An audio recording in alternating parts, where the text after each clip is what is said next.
सुनो और याद रखना इस बात को, गौर करें क्या, मेरी तरफ देखे मेरे भाई। एक मकरान शाह बादशाह गुजरा है ईरान का, कुछ नरम दिल था। वो ना सैर करने निकला, दरमियान में पुल आता था, एक दरिया था, उसका पुल था, और पुल के उस पार जंगल था, सब्जा था, सैरगाहें बनी हुई थी। बादशाह वहां 2-4 दिन रहने का इरादा किया। जब बादशाह वहां पहुंचता है ना मकरान शाह, तो उसने देखा कि वहां 2-3 दिन क़याम करना है, झील है, सैरगाह है, वहां उसने रुकने का प्रोग्राम बना लिया। बादशाह तो अलहदा उसके लिए रिहाइश थी, सिपाही अलहदा रहते थे। यहाँ तो लोग कहते हैं ना, वो पुलिस को डांटते हैं, पुलिस को पूछते हैं, ओ भाई पुलिस तो तुम्हारे मतहत होती है, पुलिस तो समझ गई है कि तुम किस तरह उनसे काम लेते हो, उनको तो तुम अपने तहत रखते हो। पुलिस वाले अलहदा रहते थे, उसके साथ जो सिपाही गए हुए थे, गनमैन गए हुए थे।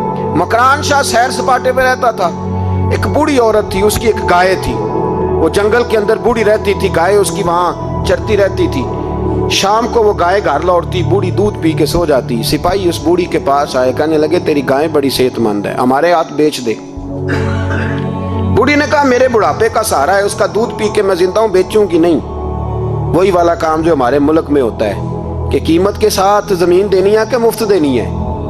जब बड़े आदमी को पसंद आ जाती है तो कहते हैं मोल देनी है कि मुफ्त देनी है, तो देनी पड़ती है, गरीब है, क्या करें, मजबूर है, मजलूम है। कहा बूढ़ी औरत से सिपाहियों ने बेच दे, कहा नहीं, कहने लगे नहीं बेचेगी तो हम ले लेंगे। उस औरत की गाय जबरदस्ती सिपाही ज़िबा करके खा गए। बूढ़ी ने बादशाह तक पहुंचना चाहा, लेकिन उसको पहुंचने न दिया गया, मना कर दिया गया, उसकी रसाई ना हो सकी, गरीब औरत थी। जिस दिन मकरान शाह वापस आ रहे थे ना, सैर करके पुल से गुजर रहे थे, तो किसी ने बूढ़ी से कहा कि बादशाह गुजरेगा। वो छुप के पुल पे बैठ गई, और मकरान शाह जब पुल से गुजरने लगे तो बूढ़ी आगे आई और उसके घोड़े की लगाम पकड़ी। ऐसा जुमला कहा कि मकरान शाह चकरा के जमीन पे गिरा। और बूढ़ी कहने लगी मकरान शाह, तेरे सिपाही मेरी गाय ज़िबा करके खा गए हैं, तू बता उसका हिसाब इस पुल पे खड़े होके देना कि पुल सिरात पे देना है? बता, यहां खड़े होके देगा कि वहां खड़े होके देगा? बोल। अरबाब इक़्तिदार, हुकूमत के वानों में बैठने वालों, बताओ ज़ैनब का हिसाब कसूर के चौक में खड़े होके दोगे कि मैदान महशर के चौक में खड़े होके दोगे? बताओ कहां हिसाब देना है, यहां देना है कि वहां देना है?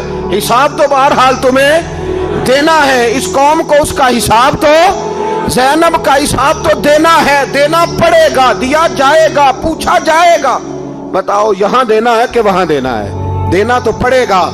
यहां दोगे तो हो सकता है कयामत में बच जाओ, और अगर यहां नहीं दोगे तो वहां लटका दिए जाओगे, रुस्वा किए जाओगे, पूछा जाएगा।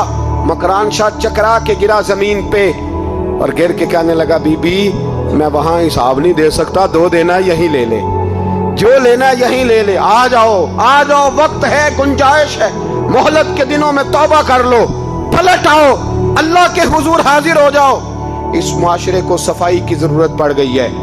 इस माशरे में हर आदमी अपना किरदार अदा करे, जालिम के खिलाफ उठे, बेहयाई, फहाशी, उरियानी, बदनिगाही, इसके खिलाफ उठे।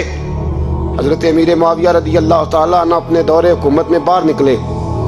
एक बीबी बापर्दा औरत बुरके में गली में घूम रही थी, बुरका डाल के। हजरत अमीर मुआविया दौड़ के मस्जिद चले गए, रोने लगे, कहने लगे सहाबा के जमाने में ये औरतें गली में आ गई हैं, हमारे दौर में ही आ गई हैं, कहीं अल्लाह का कहर नाजिल ना होते। हालांकि वो बापर्दा थी बीबी।